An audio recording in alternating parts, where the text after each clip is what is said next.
నంద్యాలకు సమస్యగా మారిన వక్ఫ్ పంచాయతీ 19 రోజులుగా రిలే నిరాహార దీక్షలు. రోజుకొక ఊరి ప్రజలు మద్దతు. సమస్య ఏమిటో అర్థం కాకుండా తిక్కమకవుతున్న నంద్యాల పట్టణ ప్రజలు, అధికారులు, రాష్ట్రంలో ఉన్న అన్ని మైనారిటీ సంఘాలు పరిష్కారం కోసం ఎదురు చూస్తున్న పట్టణ ప్రజలు ఎందుకు దూరంగా ఉన్నారు? నంద్యాలకు ఎమ్మెల్సీ, మున్సిపల్ చైర్మన్ వంటి పదవులు మైనారిటీలకు ఇచ్చి మైనారిటీల ప్రేమ పొందాల్సిన వైసీపీ ప్రభుత్వం మద్రసాకు వ్యతిరేకంగా ఉండి మైనారిటీలకు ద్రోహం చేస్తుందా, లేదా మైనారిటీలకు అండగా ఉండి మద్రసాకు స్థాపించడంలో మద్దతు ఇస్తుందా? ఇది ఆలోచించి చూడాల్సిన విషయం. వక్ఫ్ ఆస్తులు కార్పొరేషన్ వక్ఫ్ ఆస్తులకు కార్పొరేట్ విద్యారంగం నుండి కాపాడి మద్రసా నిర్మించడంలో వైసీపీ నాయకులు విఫలమవుతారా? ఇంతకు స్థానికులు ఏం ఆలోచిస్తున్నారు? స్థానికులు మద్రసా వైపు रहमतुल्लाहि व बरकातहू। मैं चौक मस्जिद का इमाम लगभग 16 साल से वहाँ इमामत करता हूँ। अल्हम्दुलिल्लाह वक्त पर तनख्वाह दी जा रही है, वक्त पर इमामों को और मौज़नों का ख्याल किया जा रहा है मुतवल्लियों की जानिब से। इसी तरह 2-3 दिन से लतीफ़िया गिरोह, चौक मस्जिद की प्रॉपर्टी जो लतीफ़िया है मस्जिद है, और मस्जिद की जितनी भी चौक मस्जिद की प्रॉपर्टी है उसमें एक मदरसे को बंद कर रहे हैं बोलकर पेपरों के ज़रिए से, व्हाट्सएप के ज़रिए से ये गलत मैसेज लोगों में आम किया जा रहा है। ये गलत बात है। ये मुतवल्लियान हज़रात, ये ज़िम्मेदारान हज़रात चौक मस्जिद के इमाम को अलग रखते हुआ सुबह और शाम स्कूलों में पढ़ने वाले, कॉलेजों में पढ़ने वाले, दुनिया की तालीम हासिल करने वाले बच्चों को दीन की तालीम भी होना बोलकर ये हज़रात चौक मस्जिद में सुबह मकतब चलाने के लिए अलग उस्ताद को रखें, और इसी तरह लतीफ़िया मस्जिद में इमामत के साथ मकतब पढ़ाने के वास्ते वहाँ अलग रखे थे। बाई इलेक्शन से पहले कुछ हालात आकर वहाँ के इमाम को निकाल दिया गया, और उसके बाद से वहाँ सुबह में चलने वाला मकतब बंद कर दिया गया। इनके हयाम में बंद नहीं हुआ, इनके हयाम में उस दिन से आज तक भी अल्हम्दुलिल्लाह चौक मस्जिद में मकतब चल रहा है।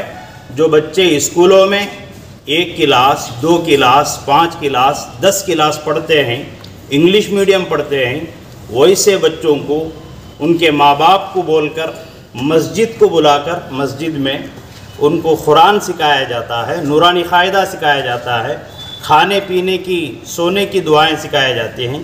तो जब छोटे बच्चों को ये सिखाने के वास्ते हेल्प करते हैं तो मदरसे को, खाने पीने वालों को, कुरान पढ़ने वालों को क्यों ये करेंगे? लिहाजा ये जो गलत मैसेज है उसको हम क्या है खंडना करते हैं। और जितने भी मुसलमान भाई हैं, जितने भी हमारे तंजीमें हैं, उनसे गुजारिश है अगर आपको उसके ताल्लुक़ से कोई डाउट है तो हमारे इमरान भाई PVH इमरान भाई, PVH जावेद मियाँ, ये दोनों को आकर पेपर के लाइन से, वो कोर्ट के लाइन से, हाई कोर्ट के लाइन से, नंदियाल कोर्ट के लाइन से क्या क्या फैसले हुए हैं आकर आप पूछिए, बैठिए, इंशाअल्लाह आपको पूरी तफसील मालूम होगी। बग़ैर तफसीलात के, बग़ैर मालूमात किए कि इन्हों बंद करा रहे हैं, उन्हों बंद करा रहे हैं, मदरसे को ख़राब कर रहे हैं, ये अच्छी बात। इसलिए कि नंदियाल में सिर्फ दारुल अमन एक मदरसा नहीं है, नंदियाल में 10 से ज़्यादा लड़कों के मदरसे हैं, 10 से ज़्यादा लड़कियों के मदरसे हैं, गर्ल्स, औरत बच्चियों के। बाज़ सुबह से आकर शाम तक पढ़कर जाने वाले बच्चे हैं, बाज़ हॉस्टल में रहकर पढ़ने वाले बच्चे और बच्चियां हैं। किसी को भी हुकूमत के तरफ से, किसी को भी कोई कमेटी पढ़ने वालों को क्या है आड़ नहीं करती। इस बात का ख्याल करें। अस्सलामु अलैकुम व रहमतुल्लाहि व बरकातुहू। ఆ సలాం మౌలానా ఇక్కడ ఉన్న వాళ్ళందరూ మదరసా చదివే పిల్లలు వాస్తవం అక్కడి వాళ్ళు కాదు, మా మసీద్లో మదరసాలో చదివిస్తూ ఉంటారు. ఇక్కడ ఉన్న పిల్లలకందరికీ మౌలానా ముస్తాక్ అహ్మద్ గారు ఎటువంటి ఆదాయం లేకుండా ఉపాధ్యాయులకు జీతాలు ఇస్తూ చందాలు చేయకుండా చేస్తున్నారు. మీ మదర్సాలో మీరు ఊరంతా మీకు తెలిసిన వాళ్ళందరితో చందాలు వసూలు చేసి పిల్లలకు చదివిస్తున్నారు. మీ పిల్లలను కూడా ఇక్కడికే పంపితే ఉచితంగా వాళ్ళకి అన్ని సౌకర్యాలు కల్పించి చదువులు చెప్పిస్తామని సలాం మౌలానాకు తెలియజేస్తూ, అదేవిధంగా వాళ్ళ వీళ్ళకు మద్దతు పలికే వాళ్లకు తలకాయలు లేవు అని మాట్లాడితే రోడ్డంట కొట్టుకుంటూ పోవాల్సి ఉంటుందని హెచ్చరికగా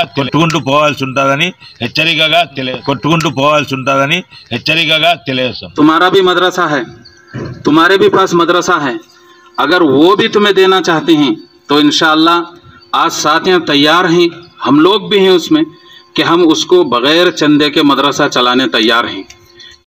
इसलिए मैं अभी भी दोबारा इसी बात को मैं दोहराता हूँ कि एक दूसरे के मदारिस को लेने के लिए हम बढ़ चढ़ कर आगे आ रहे हैं। तो तुम्हारा भी मदरसा है तो तुम्हें भी देना चाहते हैं, तैयार हैं। हम सब यहाँ जितने भी हजरात बैठे हैं वो सब इसकी इमदाद करने के लिए तैयार हैं और बग़ैर चंदे के मदरसा चलाने की जिम्मेदारी लेने के लिए आज भी हजरात तैयार हैं। तो अगर आप तैयार हैं तो बुलाओ, इंशाअल्लाह बैठकर इसी वक्त से उसके और मीडिया भाइयों को अस्सलाम वालेकुम। हम सबको मालूम है यहाँ पहले इकरा स्कूल चलता था, कक्षा और तरक्की को रोकने के लिए बहुत सारे लोग स्कूल को ख़त्म किए। तेलुगु देशम हयाम में 2018 में मैंने 30 साल के लिए लीज़ लिया इस वक्फ बोर्ड की ज़मीन को। 2007 में बिल्डिंग मैंने अपने तौर से बनाया, इसमें स्कूल चलाया माइनॉरिटी की फ़िक्र में, ताकि एक शान हो, एक आन हो, एक बान हो, इसके लिए मैंने ये काम किया। वरना तो ये ज़मीन दूसरों के कब्ज़े में चली जाती थी। अपना सब कुछ खोकर इसको माइनॉरिटी के दर्द में एक काम किया। लेकिन 2018 में तेलुगु देशम हयाम में मुझे एक नाइंसाफ़ी चली। वो ये नाइंसाफ़ी 7,000 रुपये माहाना किराया देता था। बिल्डिंग माई बनकर, ज़मीन को प्रोटेक्ट माई करके, मिट्टी डलाकर 7,000 किराए को 20 पर 3,000 रुपये किराया बनाया गया। ये सब वक्फ बोर्ड का अमला इस तरह से घिनौना खेल खेला। चंद लोगों की बातें सुनकर 20 पर 3,000 रुपये, और 2014 में स्कूल बंद हो गया था। तब से लेकर आज तक अरियर्स जितने भी है वो सब बांधना। तो मैं कौम की फ़िक्र में इसको एक्सेप्ट करते हुए ठीक है बांध देंगे, इस ख्याल से 1,45,000 पहले बंधा, बाद में 3 लाख की डीडी निकाला। उसके बाद फिर ये लोग और बांधने के लिए YCP गवर्नमेंट आने के बाद अमजद बादशाह जो डिप्टी CM है, माइनॉरिटी की तरक्की के लिए काम करना तो इनको नहीं आता। सबसे पहले हुकूमत में आने के बाद जो मदरसा अरबिया दारुल अमन इस इकरा ग्राउंड में चल रहा है, उस लीज को कैंसिल करने के लिए वक्फ बोर्ड अधिकारियों पर प्रेशर रखकर लीज कैंसिल करो बोला। उसके बाद मैंने हाई कोर्ट का दरवाज़ा खटखटाया। हाई कोर्ट में मुझे रिलीफ मिला। हाई कोर्ट ने वक्फ बोर्ड को डायरेक्ट किया कि जो 30 साल लीज़ है वो कंटिन्यू करो, जो पैसे का मसला है वो बंधा लो। तो हाई कोर्ट मुझे टाइम दिया। वो टाइम देने के बाद मैंने 3 लाख रुपए की डीडी निकाला। उसके बाद पैंडमिक की वजह से कुछ रोटेशन न रहने की वजह से फिर बांध नहीं सका। हालांकि ये मदरसा चल रहा है, सारी दुनिया को मालूम होना चाहिए, इससे 1 रुपया नहीं। हम अपने तौर से चूँकि बचपन से कुरान सीखे और सिखाने का काम करना, इस जज्बे से यहाँ पर इन बच्चों को कुरान पढ़ाने का काम किया जा रहा है। लेकिन उसके बाद हाई कोर्ट जो टाइम दिया था तुम्हारा टाइम हो गया करके ये वक्फ बोर्ड वाले आए, ऑफिसर्स आए। आने के बाद हमने उनको 50,000 रुपये फिर दिया, वो रिसिप्ट दिए। उसके बाद फिर लास्ट मंथ में 1 लाख रुपये हमने वक्फ बोर्ड ऑफिस करनूल को भेजा, उसकी भी रिसिप्ट हमको दी गई।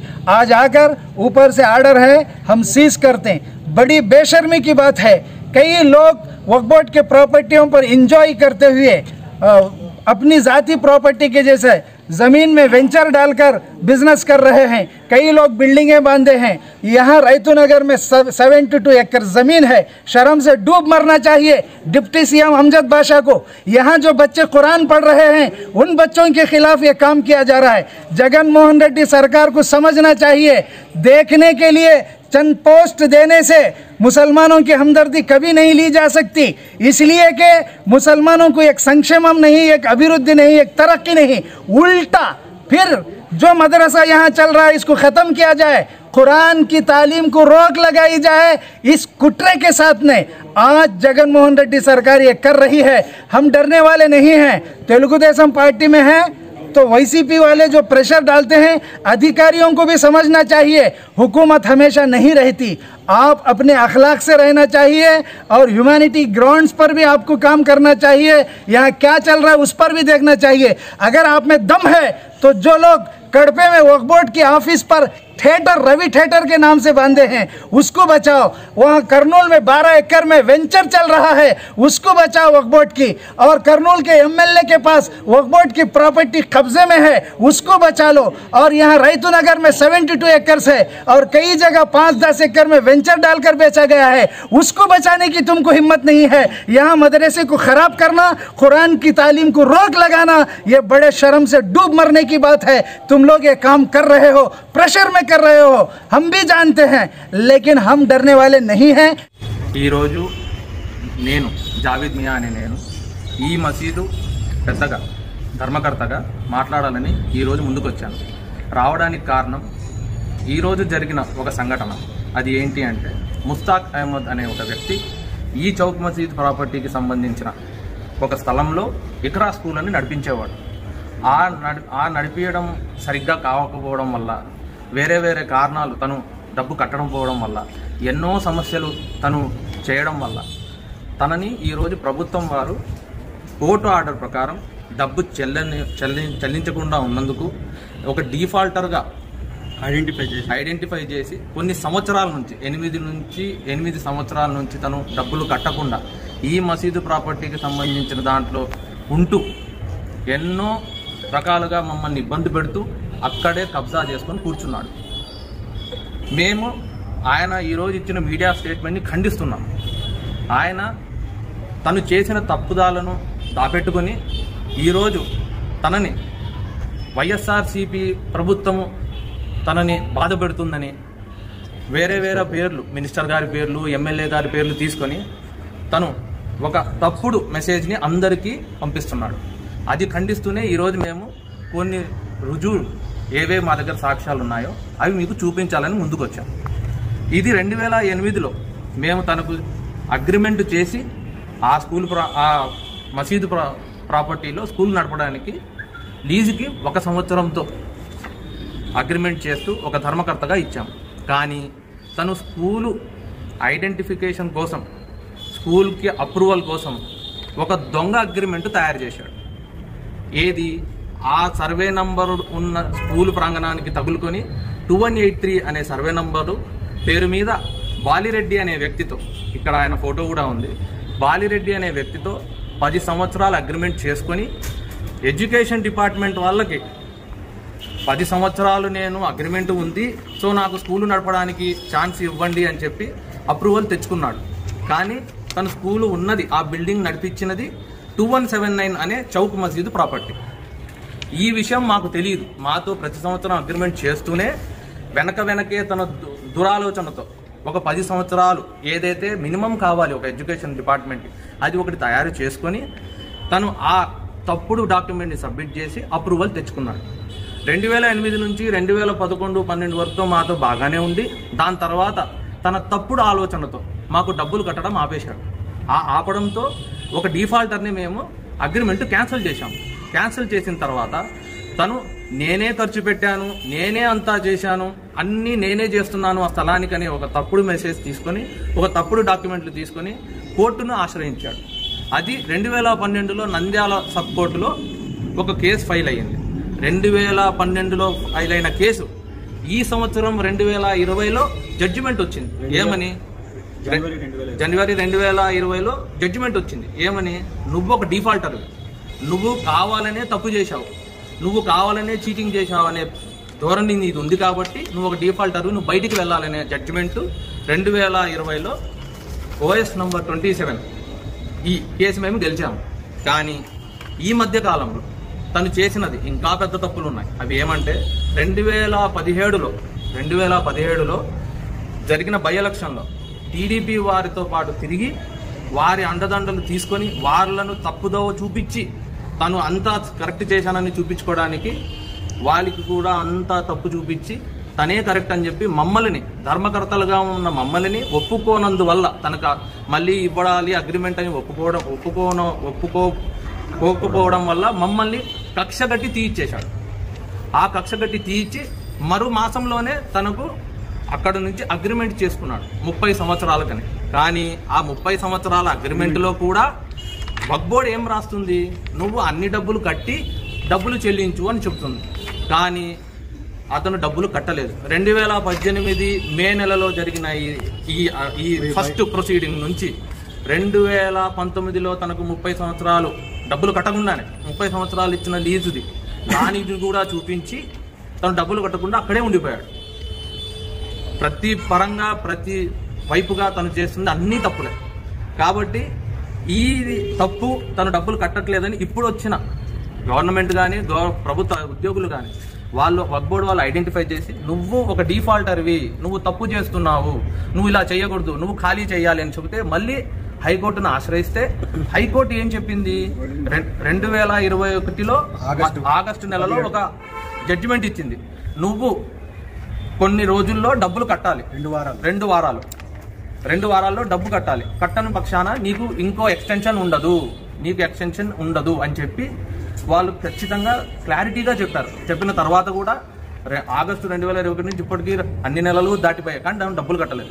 ఈ రోజు వక్ఫ్ బోర్డు వాళ్ళు వచ్చి స్వాధీనం చేసుకోవడానికి పోతే తను ఒక కొత్త రూపం చూపించి అక్కడ మద్రసా నడిపిస్తున్నాను, ఆ మద్రసా పిల్లల జీవితం ఈ ప్రభుత్వం పట్టించుకోవట్లేదు, వాళ్ళ జీవితం నాశనం అవుతుందని చూపించడానికి ఒక కొత్త పన్నాగం సృష్టించాడు. కానీ మేము మసీదులో నమాజ్ చదివే వాళ్ళమే, మేము ఖురాన్ చదివే వాళ్ళమే, అది అంతా మాకు తెలుసు. తను ఒక్కడే మద్రసా నడపాల్సిన అవసరం లేదు. ఇది చౌక్ మసీదు ప్రాపర్టీలో ఉన్న మద్రసా కాబట్టి రేపటి రోజు వాళ్ళు ఖాళీ చేస్తే అక్కడి నుంచి తను వెళ్ళిపోతే మేము మద్రసా నడిపించుకుంటాం. అక్కడ ఉన్న పిల్లలు బెంగపడాల్సిన అవసరం లేదు. వాళ్ళ చదువును భంగం చేయకుండా మా మసీదు తరపు నుంచి మేము నడుపుకుంటాము. ఆయన తెలుగుదేశము వైఎస్ఆర్సీపీ అనే భావన సృష్టించి తన తప్పిదాన్ని కప్పిపుచ్చుతున్నాడు. స్కూల్ దగ్గర ఫేక్ డాక్యుమెంట్లు చూపించాడు, సీల్ చేశారు ఎడ్యుకేషన్ వాళ్ళు. మళ్ళీ తప్పు డాక్యుమెంట్లు చూసి లోపలికి వచ్చాడు, మళ్ళీ ఇప్పుడు తప్పు డాక్యుమెంట్లు చూపించి అగ్రిమెంట్లు చేశాడు. ఇవన్నీ చేయడం వల్ల ఈరోజు రుజువవుతుంది ఏమంటే నంద్యాల ప్రజలకు, ముస్లిం వర్గానికి తను ఒక తప్పుడు మెసేజ్ ఇస్తున్నాడు. మౌలానా అనే అతను అన్ని గ్రంథాలు చదివి అంతగా ఆలోచన ఉన్న అతను ఈ తప్పిదాలు, ఇన్ని అబద్ధాలు చెప్పొచ్చా? ఇది నేను మీడియా నుంచి ప్రశ్నిస్తున్నాను. ఏమని? అతను చేసిన తప్పుని అందరికీ చూపించండి. తను చేసింది తప్పు, ఆ తప్పుకే ప్రభుత్వం వచ్చి సీజ్ చేయడానికి వచ్చింది. కానీ ఆయన బలాన్ని చూపించి తెలుగుదేశం వాళ్ళను తీసుకొని వచ్చి ఈ పార్టీ వాళ్ళతో ప్రెషర్ పెట్టి ఈరోజు అక్కడి నుంచి ఆ పని చేయకుండా ఆపేశాడు. మేము కోరుతుంది ఒకటే, న్యాయాన్ని గెలిపించండి, మాకు న్యాయం కావాలి. ఈ 10 సంవత్సరాల్లో మేము ఎన్నో కోల్పోయాము. ఈ పోరాటంలో మా నాన్నను కూడా కోల్పోయాము. ఈ పోరాటంలో వీళ్ళందరూ ప్రతిరోజు మమ్మల్ని వెంట చూసి మాతో వస్తున్నారు. వీళ్ళందరూ వాళ్ళలాగా పార్టీలో పెద్ద పెద్ద పార్టీలో తిరిగే వాళ్ళు కాదు, నాలాంటి సామాన్య మానవులు వీళ్ళందరూ. వీళ్ళకందరికీ కావాల్సింది ఒకటే, న్యాయం. ఆ న్యాయమే మిమ్మల్ని కోరుతున్నాము. అతని తప్పుని, అతని చేస్తున్న ఈ డాక్యుమెంట్ల ద్వారా అందరికీ జాగృతం చేసి ఆ వ్యక్తిని అక్కడి నుంచి వెళ్ళిపోయేటట్టు చెయ్యాలి అని చెప్పి మేము సవినయంగా కోరుకుంటున్నాము. ఇన్ని రోజుల్లో లేని మీరు ఈ రోజు రావడానికి కారణం, నేను ఈ మసీదు ధర్మకర్తని. ఈ రోజు నేను ధర్మకర్తను కాదు, 400 సంవత్సరాల నుంచి మా పూర్వీకులు చేస్తున్నదే ఈ ధర్మకర్త పని. మా పూర్వీకులు ఇచ్చినదే ఈ పొలాలు ఆస్తులు అన్నీ. ఒక తప్పుడు మనిషి ఆ ఆస్తులను కొల్లగొట్టకూడదు అనే ప్రయత్నంతోనే మేము ఈరోజు